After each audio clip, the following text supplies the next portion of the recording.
I'm just putting together a few simple starters that I would use over the Christmas holidays.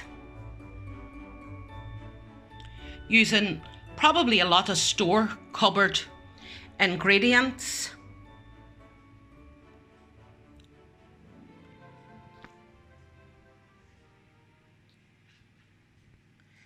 I'm going to go with a prawn and avocado salad.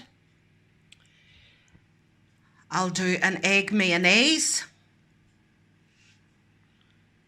I'm going to stuff some mushrooms and I'm going to do brie.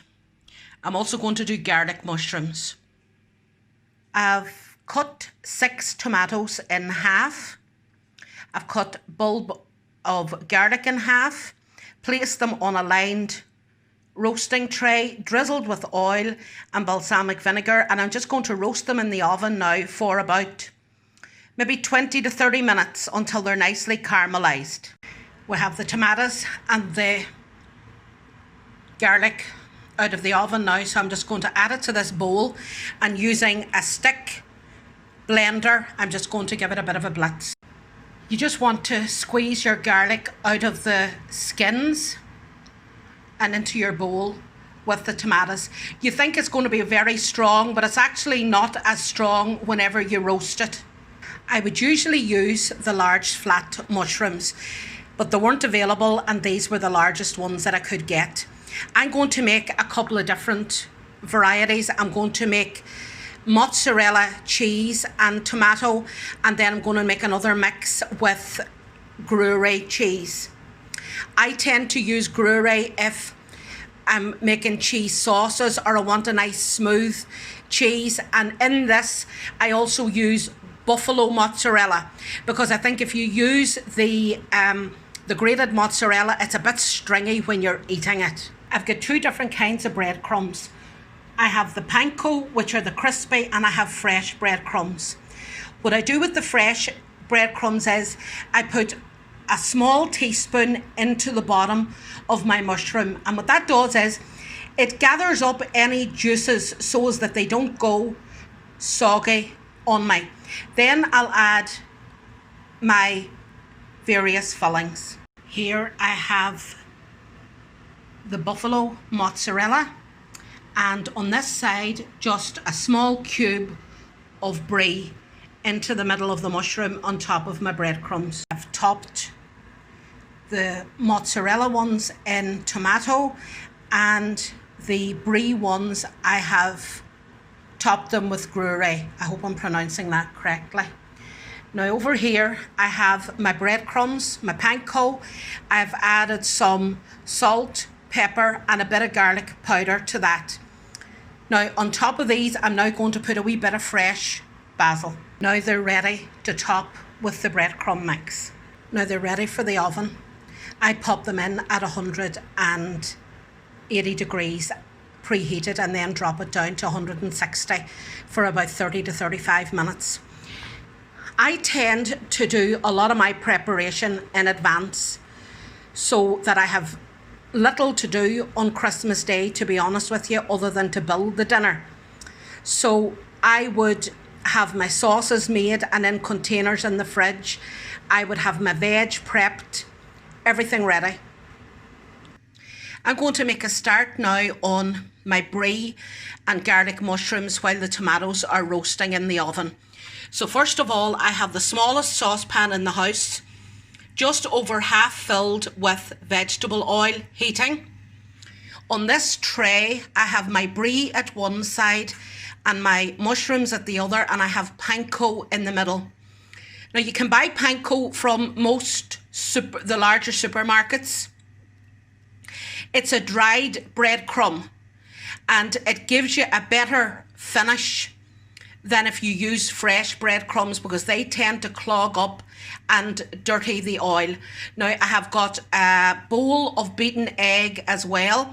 So what I'm going to do is I'm going to dip into the egg, roll it in the breadcrumbs and then drop them into the oil. I have them dipped now in the egg and rolled in the panko. Now I'm just going to test my oil with a couple of crumbs. As you see, it has gone golden. So I'm now just going to gently drop in my mushrooms. Now I'm not going to put too many into the oil, because if you fill your pan with food, you drop the temperature and then everything gets soggy. So I'm only going to put in 4 mushrooms at a time. Now as you can see, because the oil's hot, they're browning nicely.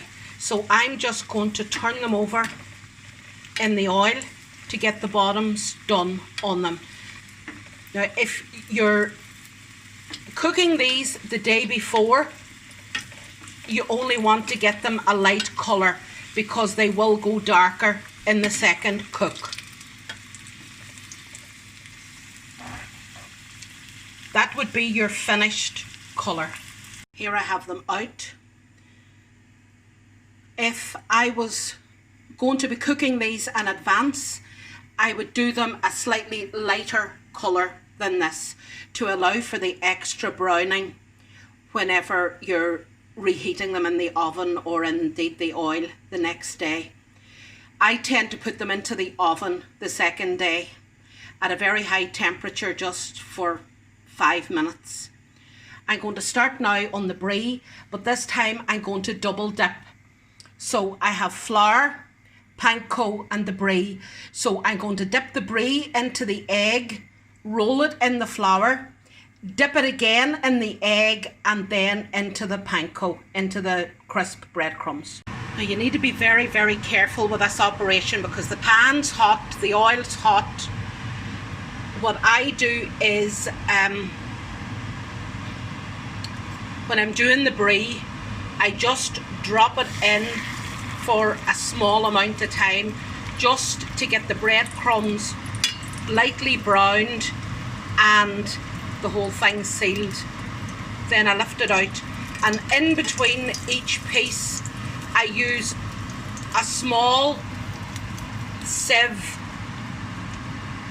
to take out any excess crumbs that might have accumulated in my pan. Now I have done mine. I'm going to turn off the heat now to that pan, and here I have the food that I've deep fried. I'm going to get the Mary Rose sauce together now. So in the bowl I have some mayonnaise, a pinch of black pepper, I have some Worcester sauce, some Tabasco, some cayenne pepper. Now you put the Tabasco to suit yourself, how hot you like it, or how spicy, or maybe not even spicy at all. And of course you can't do Mary Rose sauce without the bog standard tomato ketchup. If you're using shop bought mayonnaise, you'll probably not need to add any salt. If you're using homemade mayonnaise, you may want to add a little bit more to taste. Just taste it yourself and see how you go. I've added now some chopped up fresh parsley.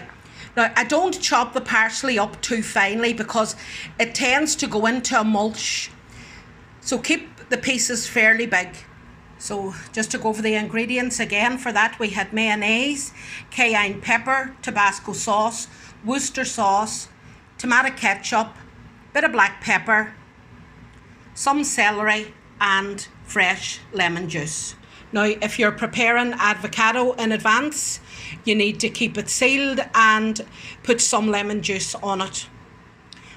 I probably wouldn't do the avocado until I was going to be using it, but you can do all your other prep. This is the dish I'm going to use for my prawn cocktail. Because there's so much food involved with a Christmas dinner, I don't tend to do large portions. I rather do smaller, tastier portions, so that we can have a piece of everything, rather than fall off halfway through the main course because we're absolutely full. So I'm going to start layering in my salad into the bowl. Traditionally, iceberg is used for prawn cocktail. I'm not a lover of iceberg for the simple reason I find it goes brown, and I just don't like it. I use a lot of La Rosa or baby jam and I might bulk it up. If I was doing a plate salad, I'd bulk it up with spinach and rocket. So in here now I have my lettuce, cucumber, I have different colours of tomatoes, and I have finely chopped red onion. I'm going to add now onto that my mango and my avocado. So I'm just building up the dish, and I have put avocado in and melon, and to that I'm now going to put my prawns on top. I have 6 prawns in the dish now. I like to use tiger prawns, that there's a bit of bite in them, and I also make sure that the vein is out of them at the back and the tails are off them. I have a prawn on top of my sauce and a slice of lemon, and I just sprinkled a few pomegranate seeds. And there you have it, simple prawn cocktail, much of which you can make in advance. I'm going to prepare now the mayonnaise for my coleslaw. So I have mayonnaise in the bowl, I have half a teaspoon of cracked black pepper, I have a sprinkling of white vinegar, and half a teaspoon of Dijon mustard. Again, if you're using shop-bought mayonnaise, you'll probably not require salt. If you're using homemade mayonnaise, you may do, just taste it and see. So I'm going to mix those wet ingredients with the dry ingredients now and seasonings. I've now popped in finely sliced white cabbage, a grated carrot, and some red onion finely chopped. Now you can add scallions, spring onion to it, you can add fruit, and at this point that's when you want to do that. I'm also going to add a handful of fresh parsley and give it a good mix. I don't like a very wet mayonnaise, so I just tend to coat my vegetables in the mayonnaise mix. If you like it to be wetter, it's not a problem, just add more mayonnaise. This is the consistency here now that I go for.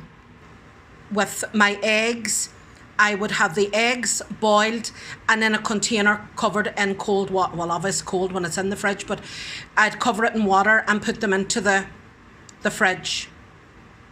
I'm just going to put together a simple egg mayonnaise. So using the salad that I prepared, I've just put down some lettuce, tomatoes, onion, cucumber.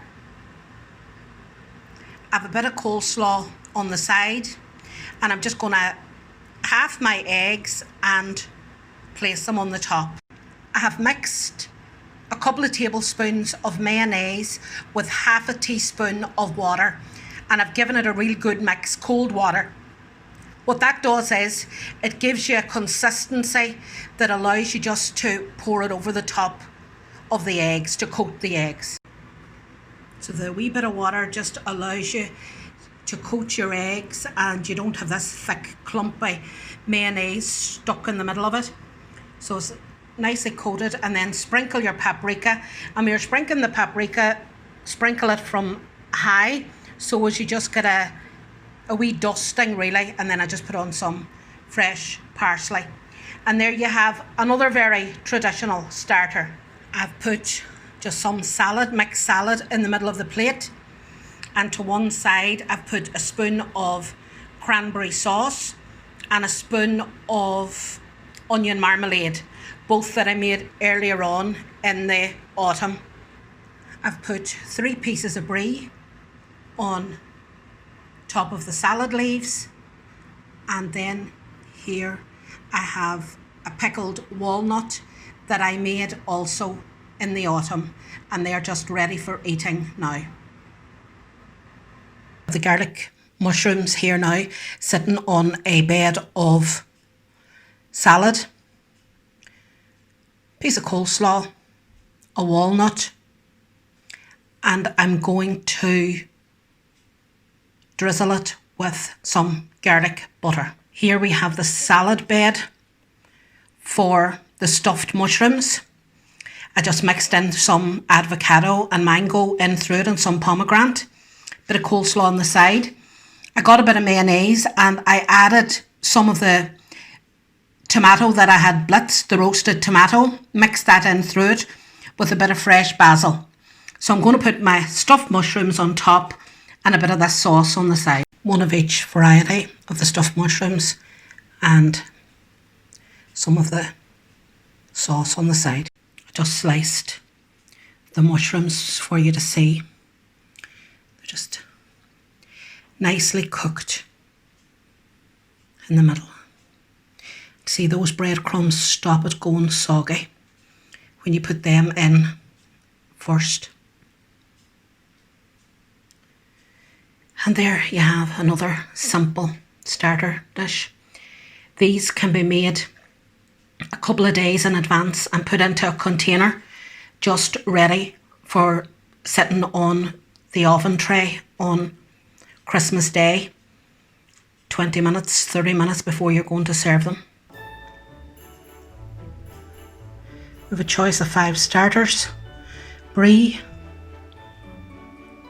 garlic mushrooms, egg mayonnaise, stuffed mushrooms and prawn cocktail.